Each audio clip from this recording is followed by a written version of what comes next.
Okay, I'm going to show you how to repair the buttons in this Fisher fish stick. It's the model number 9800 EZV handheld controller.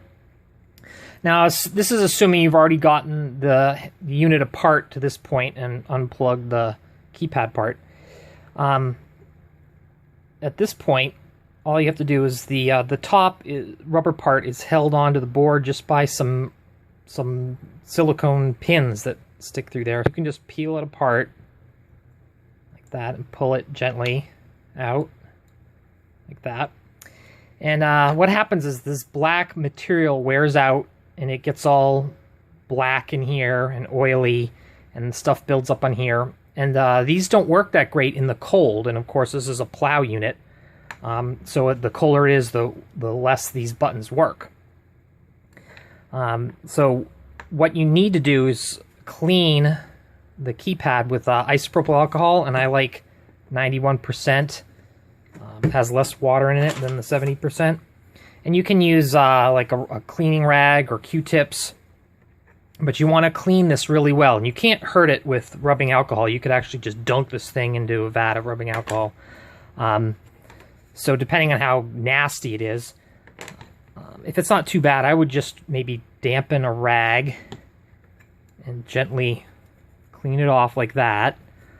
If it's really nasty and built up, sometimes I just drip it on the oily, dirty substance and let it kind of soak a little bit. And then clean it off. It comes off easier that way. Just like a few seconds. Let it soak in. And you also want to clean this off a little bit. You don't have to get this super clean, but if it's oily and dirty, just you know, go over it a little bit. Now this repair kit is a membrane keypad, and it's got a conductive dots and a little spacer gap. And we put it on the board, and it's raised just enough off the board so that these contacts don't touch until you push down on the original button. The original button pushes on this, and that touches the contacts. And what this is it seals out the dirt and oils from this, so they'd be stuck on the top of this and won't affect it. Also, this material never wears out. I've tested it for 500,000 button pushes.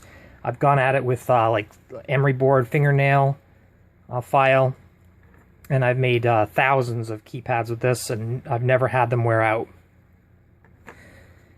So to put it on there is pretty easy. This is not a peel and stick or anything. It's just you put it down on top of the board, and there's 5 holes, the corners that line up like that. Now technically you can put this in upside down. That's not how it goes. Just to know for sure, you've got that one button up there, so you want to cover all the buttons like that. Now this is held on with these little silicone posts. So at this point, all you got to do is get those posts, and there's 5 of them, just started through the holes. So through the keypad repair kit and then into the circuit board. I kind of go to each corner. That middle one is kind of tricky because it's not on the edge, but I look in there and kind of wiggle it around until it gets in. So you just get them started, and then you need some small pliers. And I go with the corners first and just tug it a little bit. You're not pulling really hard. So you just pull it a little bit. Like that. Got it all nice and sandwiched in there. Now this middle one is the same, except it's got a little bump on there it sort of clicks. So you got to pull it a little bit harder, and then it pulls out. But don't pull hard because you don't want to rip that off. But you can sort of see it's got a little bump there. So it squishes through the hole, and then it holds it from falling off. And that's it. All these buttons will work. Oh, sorry. All these buttons will work great. Doesn't matter what the temperature is, and no oils and dirt can get in there ever again. Thank you.